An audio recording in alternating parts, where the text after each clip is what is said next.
Glória a Deus. Graça e paz, irmãos. Mais uma vez, eu cumprimento a todos.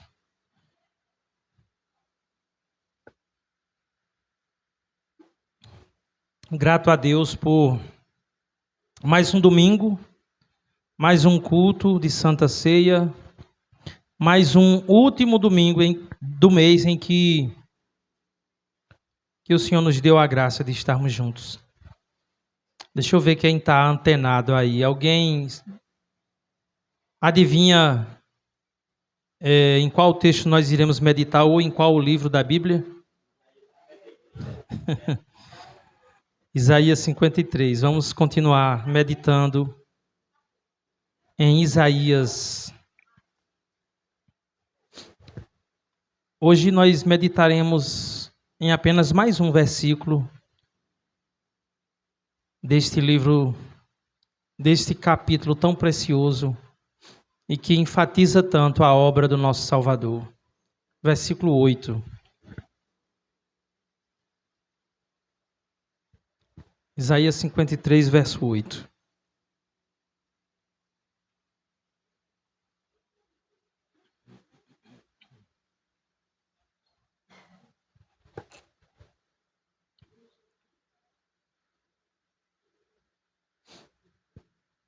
Diz assim a palavra do Senhor. Por juízo o opressor foi arrebatado, e de sua linhagem, quem dela cogitou? Porquanto foi cortado da terra dos viventes, por causa da transgressão do meu povo, foi ele ferido. Amém. Pai, obrigado. Mais uma vez nós te agradecemos, meu Deus, pela tua graça infinita, tua soberana graça. Te agradecemos pela tua palavra, te agradecemos pelo privilégio de nos reunir. Ó Deus, tantas pessoas nesse momento, em alguns lugares do nosso mundo, são perseguidos, não têm a liberdade de abrir a tua palavra, de proclamar a tua palavra. E nós temos sim, meu Deus, esse privilégio, nós te agradecemos por isso. Louvado seja teu nome, nos alimenta nessa noite, Pai, como o bom pastor das nossas almas. Então, como eu falei, irmãos, nós temos meditado em Isaías 53 e temos aprendido sobre Cristo. Por que sobre Cristo? Porque, na verdade, toda a Bíblia é sobre Cristo. É o livro de Jesus. A criação, o mundo foi feito por causa de Cristo. Eu lembro que a primeira mensagem que eu preguei nesse capítulo, eu disse que Isaías é como uma grande mina. E nós somos como os garimpeiros, onde a gente pode adentrar nessa mina, escavar, que seria ler a palavra, meditar na palavra e encontrar os tesouros preciosos dessa mina, preciosos, que é tudo aquilo que se refere ao nosso Senhor Jesus Cristo, a sua obra de redenção. Então eu diria que existe infinitas ou inúmeras informações acerca do Filho de Deus, nesse capítulo, infinitas vertentes e possibilidades de sermões para nós ouvir, para nós meditar. Cada um aponta para uma qualidade ou uma característica do nosso Senhor Jesus Cristo. Semana passada, o título do nosso sermão foi O Silêncio do Cordeiro. E nessa noite eu quero convidar a igreja a meditar, a olhar para a solidão do Cordeiro de Deus. Por que a solidão? Irmãos, a gente lê o Evangelho, a gente olha para Isaías 53, que é o Evangelho de Isaías, digamos assim, e nós percebemos que a obra da cruz, a obra de redenção, ela de fato foi uma obra solitária. Porque ninguém podia fazer o que Jesus fez. Ninguém tinha capacidade, ninguém tinha competência para realizar o que Jesus Cristo realizou. A gente fala de solidão e nós sabemos que muitas vezes Jesus esteve cercado por pessoas, por muitas pessoas, algumas vezes por multidões. Mas nenhuma delas poderia realizar o que Jesus Cristo realizou. Nenhuma delas podia fazer. Ele escolheu 12 apóstolos que mais tarde seriam mortos por causa do Evangelho. Mas nenhum deles experimentou a escuridão e a separação total de Deus, como Cristo experimentou. Ele tinha uma obra a realizar a qual ninguém podia fazer por ele, nem mesmo sequer ajudá-lo. Então, mesmo cercado de pessoas e seguido por multidões, em um certo sentido, solidão é uma palavra que define a obra de Cristo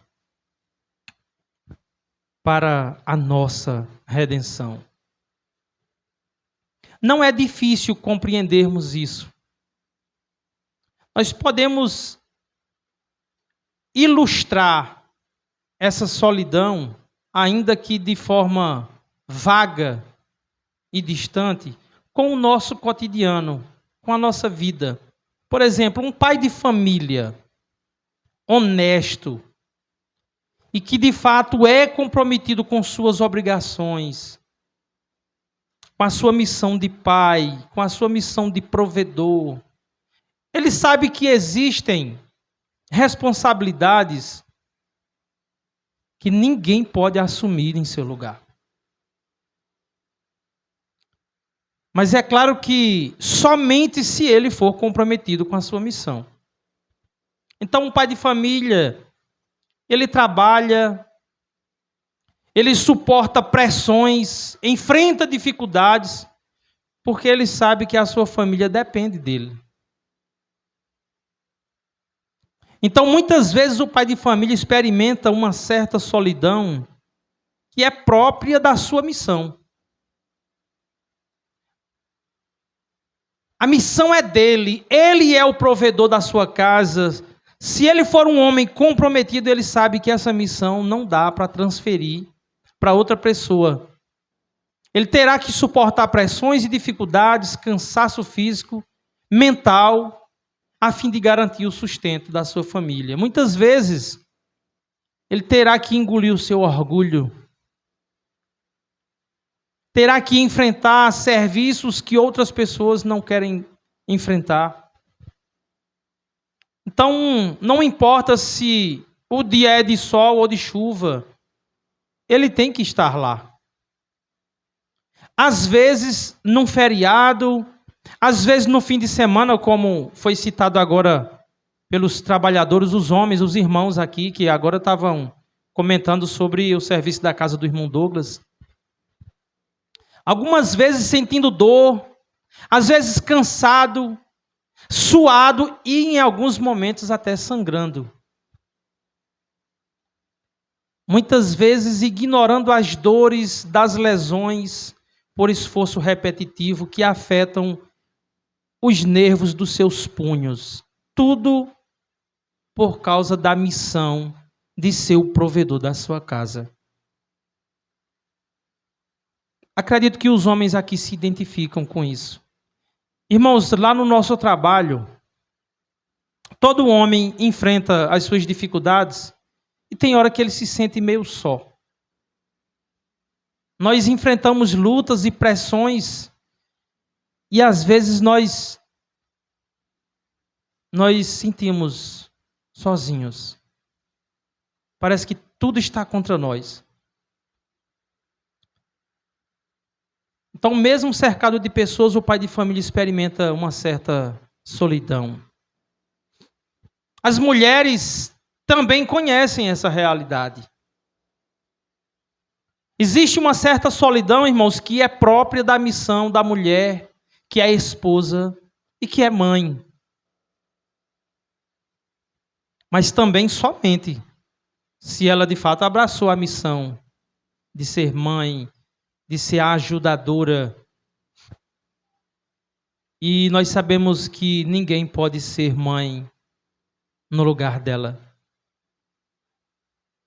Tem noites que ela perde o sono ao lado de um filho doente. Ela assume a missão muitas vezes sem pedir a ajuda do marido, permitindo que ele descanse, que ele tenha uma boa noite de sono, para que no dia seguinte ele possa se levantar e cumprir o papel dele. Então tem lágrimas que só uma mãe derrama. Existem preocupações que ela carrega em silêncio. Há um amor e uma responsabilidade que Deus confiou especialmente a ela. Então, tem dificuldades e sofrimento que mesmo um pai de família comprometido não vai passar, mas a mãe vai passar. Porque tem a ver com a missão dela. Tem solidão que só uma mãe experimenta, mesmo recebendo o apoio de um pai comprometido. Eu poderia ainda falar de uma solidão que é experimentada pelos jovens. Chega o dia em que os jovens, eles saem da proteção dos pais e vão aprender a se tornarem independentes e assumirem suas próprias responsabilidades. Muitos jovens sofrem a pressão proveniente do estudo. Somente se os jovens forem comprometidos com aquilo que lhe é posto. Então, muitos jovens se esforçam para ter as melhores notas e chegar numa faculdade, lidam com expectativas, incertezas, inseguranças e medos. Outros enfrentam as dificuldades iniciais de aprender uma profissão, os primeiros machucados, as primeiras frustrações, e não importa quantas pessoas tem ao seu redor, existe uma certa solidão, pois cada indivíduo tem que carregar o seu próprio fardo. Mas eu sei, irmãos, que estes exemplos que nós conhecemos, e eu usei aqui somente para ilustrar, não chega nem perto daquilo que Cristo experimentou. Porque um pai de família, mesmo assumindo a sua missão, ele pode receber ajuda em algum momento. Um pai de família que está enfrentando a dificuldade, em algum momento ele recebe ajuda. Se o problema é financeiro, falta de emprego, ou ele adoece, alguém ainda pode lhe ajudar. Seus pais, um amigo, um irmão, a igreja. A mãe também pode receber ajuda de amigas, de parentes mais próximos. Mas quando o Cordeiro de Deus caminhou para a cruz, ninguém podia carregar sequer 1 grama do peso que estava sobre ele. Essa solidão somente ele experimentou. A missão da cruz só podia ser realizada por uma única pessoa, uma que não tivesse pecado, que fosse perfeito. Uma pessoa que tivesse obedecido a Deus em todas as coisas, perfeitamente, todos os dias e em todos os momentos. Um homem perfeito. Alguém que fosse santo o suficiente para dar sua vida em lugar de pecadores merecedores da condenação eterna. O padrão de santidade exigido por Deus, aquele que substituiria os pecadores, era tão alto que nesse quesito ele ficou sozinho. Não havia no mundo alguém como ele, santo, santo, santo, perfeito, sem manchas e sem rugas. Irmãos, Cristo ocupou uma categoria de ser humano neste mundo onde ninguém dividiu com ele esse lugar. Ninguém era como ele. Ele era perfeito. Ele foi a luz em meio às trevas.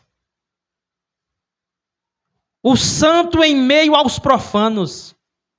O justo vivendo em meio aos injustos. O sábio em meio aos tolos. O Deus Criador em meio às criaturas. Então não podia ser diferente. Opressão foi o que o mundo lhe ofereceu. Isaías diz: por juízo opressor, ele foi arrebatado. O profeta está falando sobre o julgamento injusto que levou Jesus à morte. Isaías nos leva, meus irmãos, ao tribunal onde o único inocente que já existiu foi julgado por homens culpados.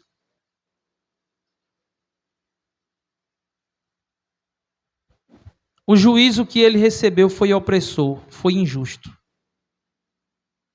Está falando sobre juízo, julgamento. Irmãos, em um julgamento justo, o juiz ele deve ser neutro. Ele não pode ser contra e nem a favor daquele que está sendo julgado. Ele deve estar do lado da verdade. Ele deve estar do lado da justiça. Um juiz, ele trabalha com provas. Um juiz comprometido com a verdade, meus irmãos, ele é um consolo e um amparo para aquele que não tem culpa. Se você não tem culpa, então você tem amparo no juiz, num juiz justo.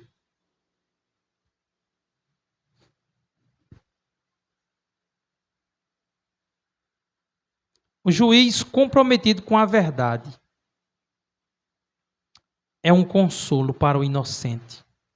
Jesus era inocente. Jesus era sem culpa. Mas os juízes dessa terra não foi um consolo para ele. Nesse quesito, ele encontrou solidão. O juiz não permaneceu firme na verdade e cedeu à conveniência e à pressão da multidão. Foi isso que aconteceu quando ele esteve diante de Pilatos. Foi isso que aconteceu quando ele esteve diante de Herodes. Assim, aquele que era perfeitamente inocente não encontrou amparo no tribunal dos homens. Seu julgamento foi marcado pela opressão. Não havia testemunhas em sua defesa. Apenas falsas testemunhas que lhe acusavam. Seus discípulos o abandonaram. Ele estava sozinho. A solidão era a sua companheira, mesmo rodeado de pessoas. A injustiça era a sua sentença e a opressão era a sua realidade. Ele estava sempre cercado por pessoas. Mas na injustiça que ele sofreu, ele experimentou solidão. Isaías registra essa rejeição, essa solidão do Cordeiro, dizendo: com juízo opressor, ele foi arrebatado. Ou seja, ele foi oprimido, injustiçado, abandonado. O Cordeiro de Deus experimentou uma solidão profunda, a qual nenhum homem dessa terra já experimentou. Eu queria seguir para outra frase do profeta acerca do Cordeiro, onde ele diz: e da sua linhagem, quem dela cogitou? Irmãos, essa pequena frase tem gerado diferentes interpretações ao longo da história da igreja. E da sua linhagem, quem dela cogitou? Curiosamente, existem pelo menos duas interpretações que é bem aceita no meio reformado. Duas principais interpretações e elas reforçam a mesma verdade: a solidão do servo do Senhor. É complicado interpretar essa frase, irmãos. Inclusive, se os irmãos derem uma pesquisada, ela se encontra diferente em várias versões da Bíblia. Cada versão fala diferente. Por exemplo, na versão NVT diz assim: ninguém se importou de ele morrer sem deixar descendentes. É diferente. Porque na primeira versão que a gente leu, diz assim: e da sua linhagem, quem dela cogitou? Na versão NVT vai dizer: ninguém se importou de ele morrer sem deixar descendente. As versões King James e NVI diz o seguinte: e quem pode falar dos seus descendentes? Na versão NTLH, que é mais uma interpretação do que uma tradução, diz assim: e ninguém se importou com o que ia acontecer com ele. Várias traduções do mesmo texto hebraico. Parece que cada tradução está falando de algo diferente, mas a verdade é que, de fato, existe uma dificuldade de interpretação desse texto. E no meio reformado, como eu falei, existe pelo menos duas interpretações mais aceitas desse texto. E as duas mantêm a ideia do abandono que Cristo sofreu no Calvário. A profunda solidão experimentada pelo servo sofredor é mostrada nas duas interpretações. A primeira diz o seguinte, a primeira interpretação diz o seguinte: da sua geração, quem compreendeu a mensagem da cruz? E da sua linhagem, quem dela cogitou? Alguns reformados entendem que a pergunta é: da sua geração, quem compreendeu a mensagem da cruz? Até parece que remete ao verso 1 desse capítulo. Quem creu em nossa pregação? Então a pergunta é: quantos entenderam a obra da redenção? Quem daquela geração percebeu o que realmente estava acontecendo? Judas o traiu, os discípulos fugiram, os líderes o condenaram, o povo pediu a sua morte, os soldados zombaram dele. Todos viram um criminoso sendo executado. E quase ninguém enxergou o Cordeiro de Deus carregando os pecados do seu povo. Ele estava absolutamente sozinho, até mesmo na compreensão da sua missão. Essa interpretação está correta e enfatiza a profunda solidão do Cordeiro de Deus. Jesus, irmãos, ele dizia claramente: é necessário que o Filho do Homem sofra muitas coisas nas mãos dos religiosos e seja morto. Mas Pedro, que seria o líder da igreja, dizia: tem misericórdia de ti, Senhor. De maneira nenhuma, isso não te acontecerá. E por isso que Jesus foi tão duro com ele, dizendo: para trás de mim, Satanás. Você só pensa nas coisas dos homens e não nas coisas de Deus. Queria aproveitar o gancho para fazer a seguinte aplicação. Às vezes, irmãos, até mesmo na igreja, aquelas pessoas que às vezes têm menos conhecimento sobre o Evangelho, considera muito duro aqueles que conhecem um pouquinho mais. Às vezes acham até que a liderança não tem amor, tem uma pregação muito dura. Mas a verdade é que nem Jesus considerou a falta de conhecimento ou o entendimento errado do Evangelho como algo que deve ser mantido amorosamente na igreja.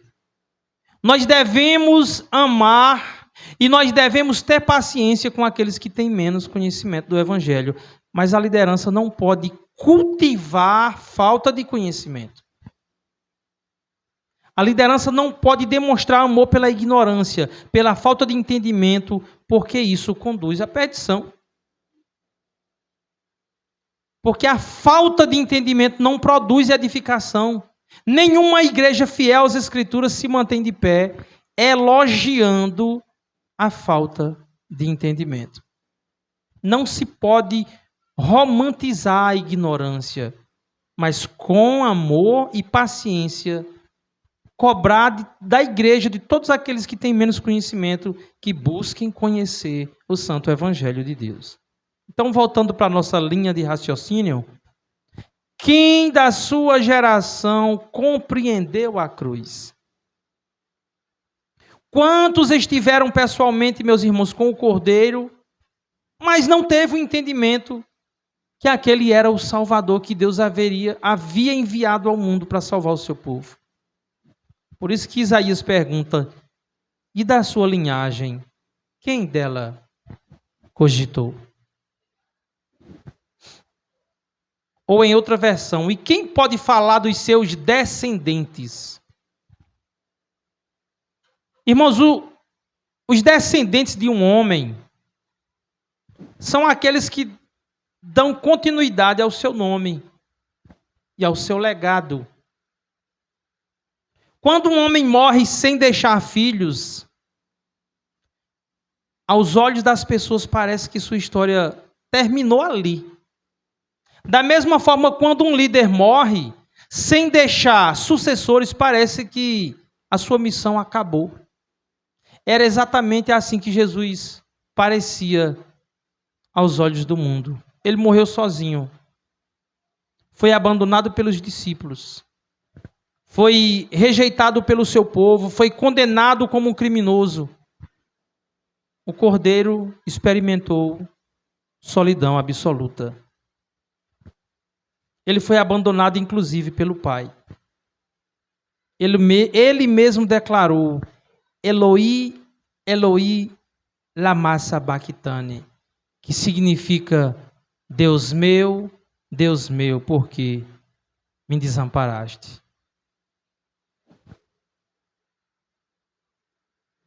Então, para aquela geração, Jesus não deixou descendente. Não deixou continuidade da sua obra. Aos olhos humanos, sua missão terminou um fracasso. Tudo indicava que a cruz era o fim. Essa é a segunda interpretação mais aceita entre os reformados.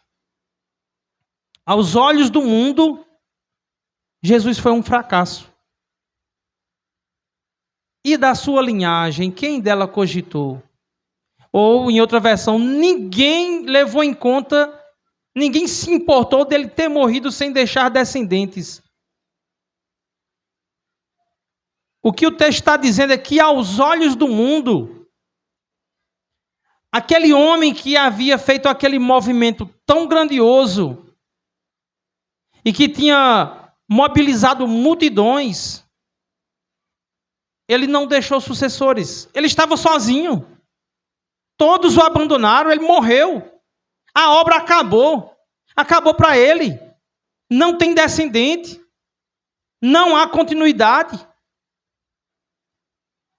A obra dele não gerou frutos.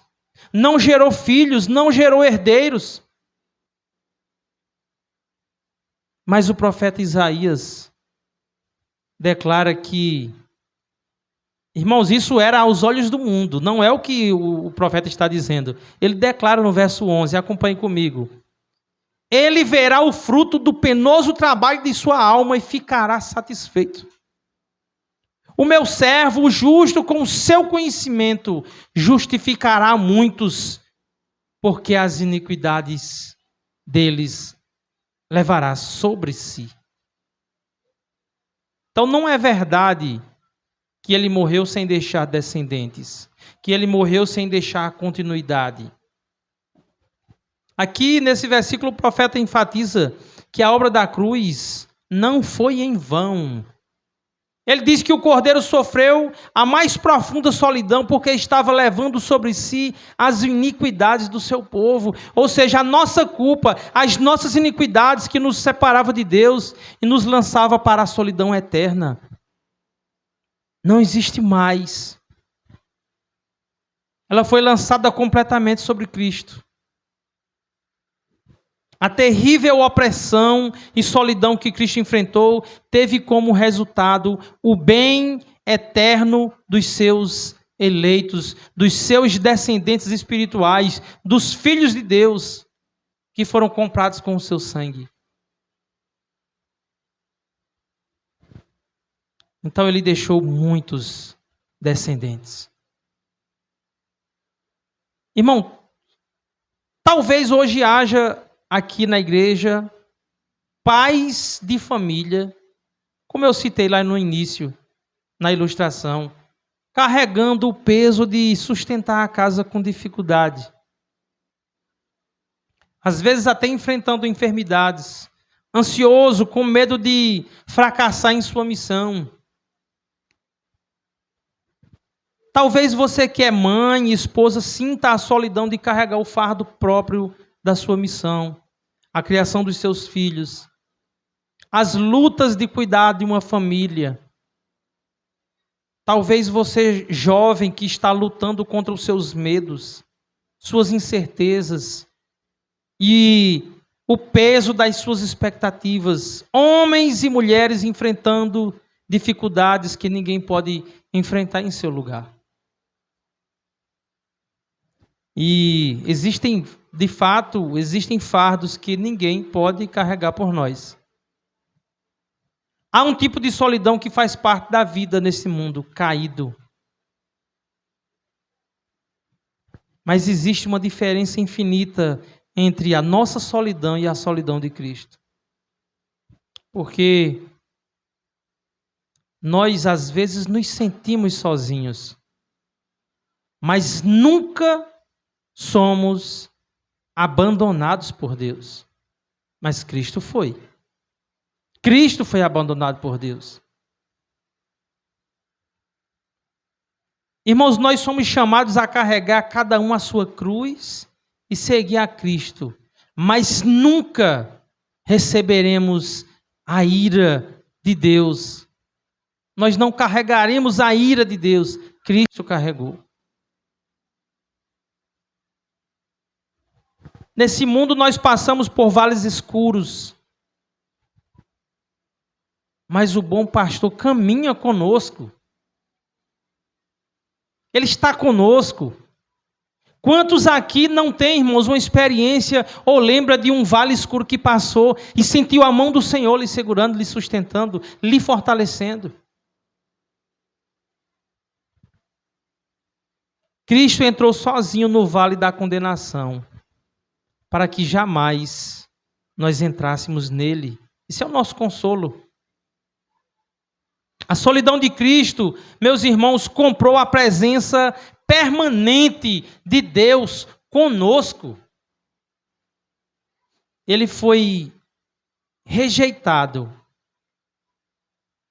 para que nós fôssemos recebidos. Ele foi abandonado para que nós fôssemos adotados como filhos. Nós somos filhos de Deus. Ele foi tratado como inimigo para que nós fôssemos chamados filhos de Deus. Então, quando você estiver se sentindo sozinho, diante das dificuldades próprias deste mundo, lembre que Deus estará com você.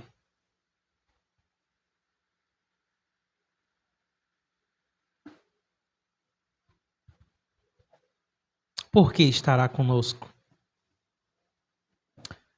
Porque aquele que verdadeiramente foi abandonado já ocupou o seu lugar na cruz. Não há mais condenação para os que estão em Cristo Jesus. O véu foi rasgado. Aquilo que nos separava de Deus já não separa mais.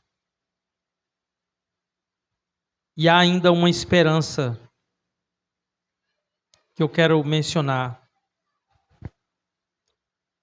As solidões deste mundo são temporárias. Deus usa esses desertos para amadurecer a nossa fé, para ensinar a nossa dependência dele, para nos conformar à imagem do seu Filho. Todas as coisas contribuem para o bem daqueles que amam a Deus. Tudo que nos acontece de ruim nesse mundo, irmãos, na vida daqueles que estão em Cristo Jesus, é para o nosso aperfeiçoamento. Está chegando o dia em que a solidão ela desaparecerá para sempre. Irmãos, na Nova Jerusalém não haverá despedidas, não haverá túmulos, nem noites de hospitais, nem pais preocupados, nem mães aflitas, nem jovens consumidos pela ansiedade.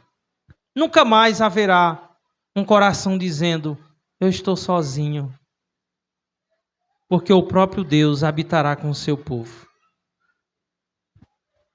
E nesta mesa, nós anunciamos exatamente esta esperança. Ao comer o pão e beber o cálice, lembramos daquele que enfrentou a mais profunda solidão para nos garantir uma comunhão que jamais terá fim. Jamais terá fim. Amém, irmãos? Glória a Deus. Então eu quero chamar o louvor, quero chamar os diáconos para entregar a ceia. Deus, obrigado, meu Deus, porque o teu filho, ele experimentou a mais profunda solidão para que nós pudéssemos ter comunhão contigo. Meu Deus, a solidão enfrentada pelo teu filho não foi em vão. A mesa da Santa Ceia representa, meu Deus, essa comunhão que nós temos contigo por meio do sacrifício de Cristo. E nós te agradecemos por isso.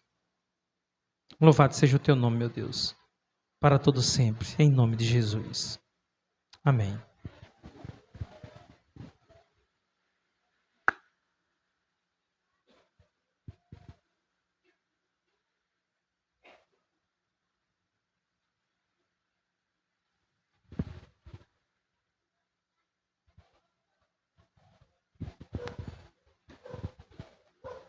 Glória a Deus.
Amém, meu Deus. Louvado seja o teu nome. 1 Coríntios, capítulo 11, versículo 23. Palavra do Senhor diz: porque eu recebi do Senhor o que também vos entreguei. Que o Senhor Jesus, na noite em que foi traído, tomou o pão e, tendo dado graças, o partiu e disse: isto é o meu corpo que é dado por vós. Fazei isto em memória de mim. Por semelhante modo, depois de haver ceado, tomou também o cálice, dizendo: este cálice é a nova aliança no meu sangue. Fazei isto todas as vezes que o beberdes em memória de mim. Porque todas as vezes que comerdes esse pão e beberdes o cálice, anunciais a morte do Senhor, até que ele venha. Só fazer pequenas considerações antes de nós orarmos, irmãos. Irmãos, este pão, ele nos lembra que o corpo de Cristo foi entregue por nós.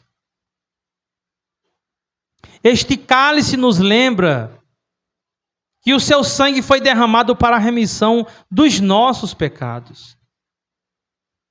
Hoje nos aproximamos dessa mesa não porque fomos fiéis, mas porque Cristo foi fiel por nós.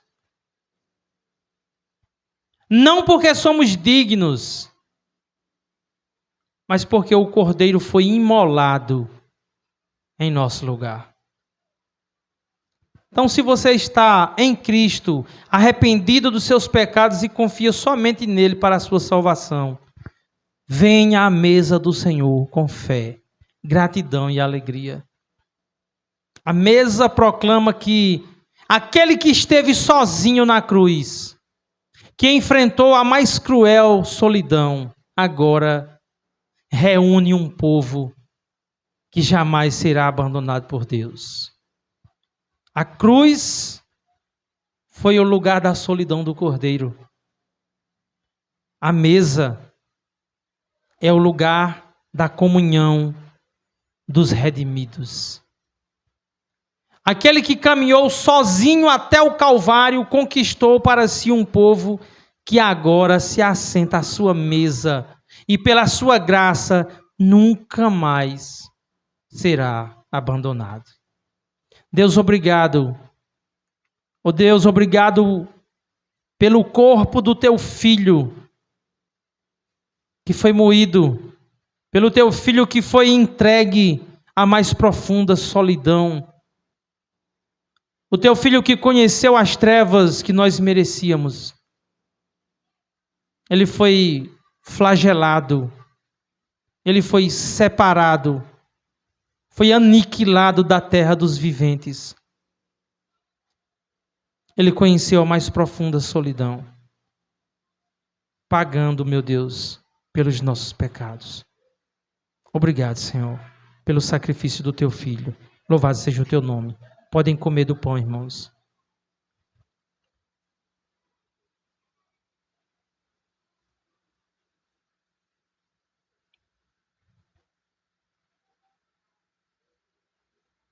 Glória a Deus. Deus, obrigado também pelo sangue da nova aliança.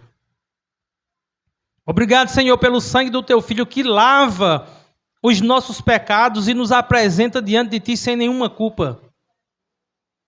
Obrigado, Senhor, pela tua graça. Nós não merecíamos. Estávamos distantes de ti, não te buscávamos. Cada um de nós se desviava pelo seu próprio caminho e o Senhor fez cair sobre ele a iniquidade de todos nós. O castigo que nos traz a paz estava sobre ele, pelas suas pisaduras nós fomos sarados. Por causa do sangue do teu filho, Senhor.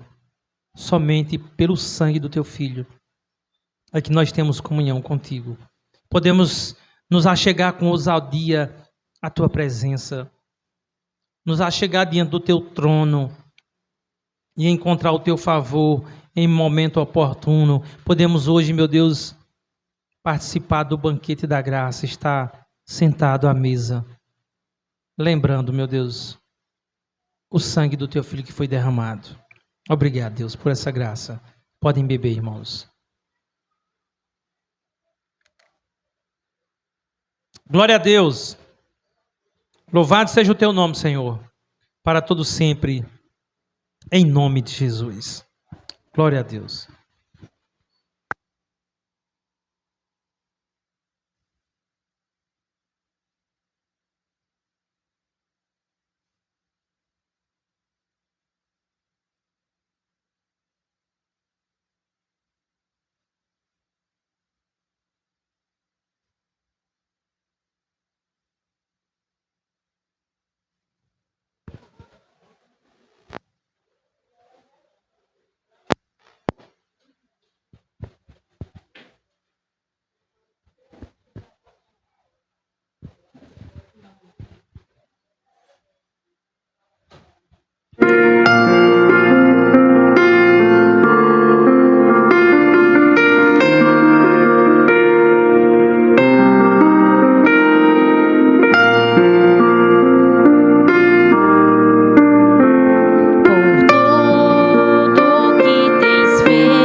Por ter morrido em meu lugar.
agradecemos, Senhor.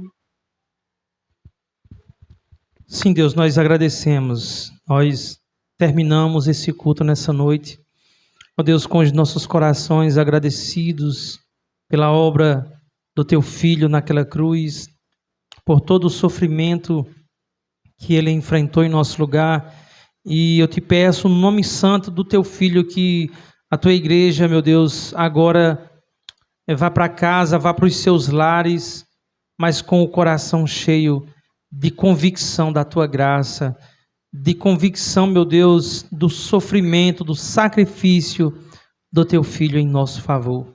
Que a obra do Teu Filho seja suficiente para nós, para nos sustentar, para nos manter, para nos dar consolo, alegria, em nome de Jesus. Amém. E glória a Deus. Louvado seja o nome do Senhor.